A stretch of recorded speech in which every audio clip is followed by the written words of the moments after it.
Part 1. Enchantment and Bewitchment. A brief history of enchantment and bewitchment. The first class of dark art we consider is enchantment or bewitchment. Enchantment, bewitchment is the use of non-chemical techniques by which your mind can be taken over or influenced outside conscious decision-making. In medieval times, this was the magic of enchantment, where done by a man, an enchanter, and bewitchment, where done by a woman, a witch. In both cases the subject became entranced, that is, put in a trance. This magic was very real, though today we call it by other names, such as mesmerism and hypnotism. In this handbook I'm going to use the term enchantment because today enchantment is a term applicable to entrancement by either a man or woman, whereas bewitchment applies only to entrancement by a woman. Please understand, I don't mean any disrespect to women by using the term enchantment, and I will use bewitchment for the case of entrancement by women or where the entrancement is associated with a goddess. I will also use enchantment where the entrancement is accomplished by technology.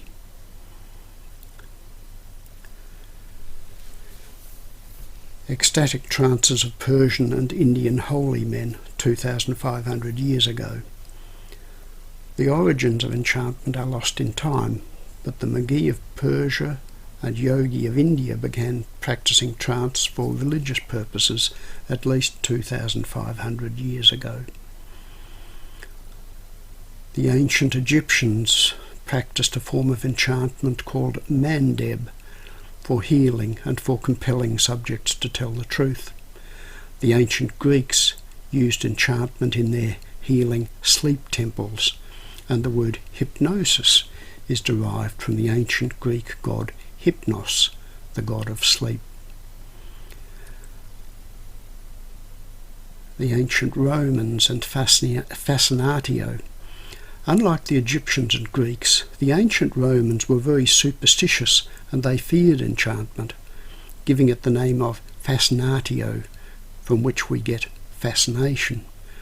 They used a talisman, the fascinus, against it. The evil eye. The superstitious fear spread and is very much alive in modern times. Today, the inhabitants of many Mediterranean and Asian countries fear what is called the evil eye, malocchio in Italian. They use a variety of signs and talismans to ward it off. One popular talisman is the nazar, Arabic. You have probably seen these nazar talismans in Greek jewellery shops as brooches, pendants or rings. They are called mati by the Greeks, and they are typically in the shape of an eye with an outer ring of lighter blue, then white and a dark blue or black centre. Fear of mind control. For reasons I will explain, an entranced person becomes very vulnerable, and this is why enchantment is so feared.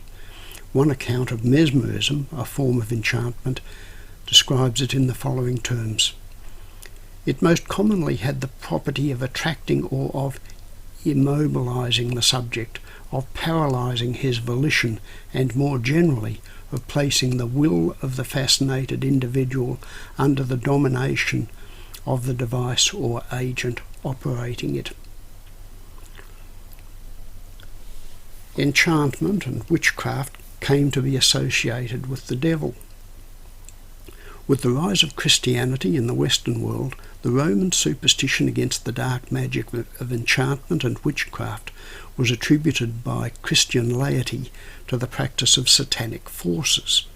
Enchanters and witches were seen to be in league with the devil and practising dark magic for evil purposes.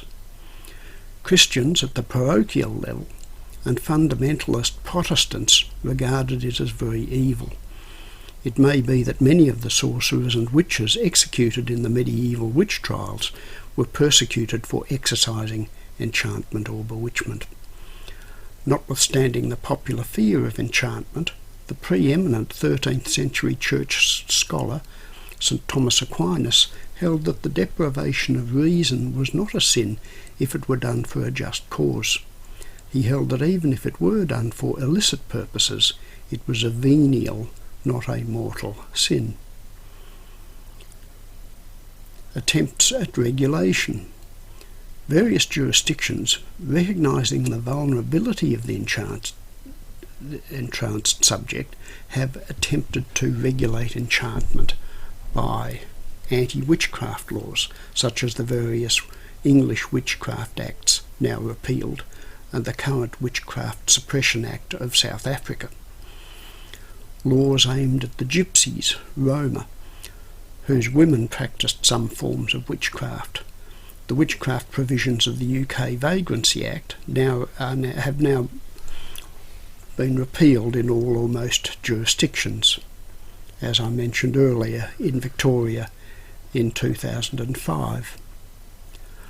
Laws were also passed confining the use of hypnosis to mainstream medical professionals, such as the Psychological Practices Act, now repealed, of Victoria, Australia, and laws prohibiting public exhibition of hypnosis, such as the Australian Commercial Television Industry Code of Practice, which bans the use of hypnosis in the media, and the UK Hypnotism Act, which regulates stage hypnosis. The original witchcraft legislation saw enchantment and witchcraft as real. English witchcraft legislation, passed in the time of the Tudors, associated it with the devil. Enchantment and bewitchment were originally in the West regulated by the ecclesiastical courts and were mixed up in the anti-witchcraft legislation with a ragbag of occult practices, including sorcery and conjuration. Although they were both enchanters and witches bore the brunt of the public fear. The legislation was titled anti-witchcraft legislation, and in Europe 80% of the 50,000 burnt were women. Parliaments lost belief in occult magic and treated witchcraft as fraud in the 18th century.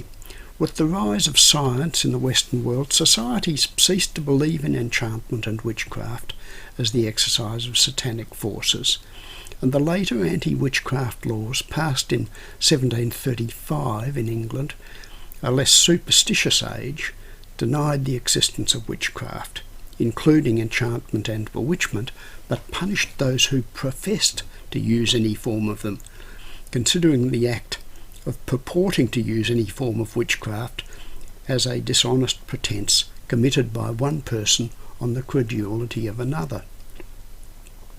The legislation included phrases such as "or pretends to exercise or use any kind of witchcraft, sorcery, enchantment or conjuration." Paradoxically, it was no defence to the charge of witchcraft that the accused honestly believed the witchcraft was real. As enchantment and bewitchment under the names of mesmerism, animal magnetism, and finally hypnosis became increasingly used by the medical profession and stage hypnotists, legislators had to come to terms with the fact that enchantment and witchcraft were real. The legislators accordingly legislated to regulate enchantment under their new scientific names of mesmerism and hypnotism, using medical and public health models. For example, in Victoria, an example of the medical model, the now repealed Psychological Practices Act limited the practice of enchantment using the scientifically acceptable name of hypnotism to a narrow class of mainstream professionals. The legislation defined hypnotism as hypnotism, mesmerism, and any similar act or process which produces or is intended to produce in any person any form of induced sleep or trance, in which the susceptibility of the mind of the person to suggestion or direction is increased or intended to be increased. And this is not a bad definition of hypnosis, as it focuses on what society saw as the problem, that is, the ability of one person to assume control of the mind of that other. And a public health model was used in other cases. Other laws regulated enchantment under the name hypnosis, where it was broadcast to an audience. And I've already mentioned in the UK, stage hypnotists are regulated, and in Australia, the TV Media Code prohibits the broadcasting of programs depicting the actual process of putting a subject into a hypnotic state, or designed to induce a hypnotic state in viewers.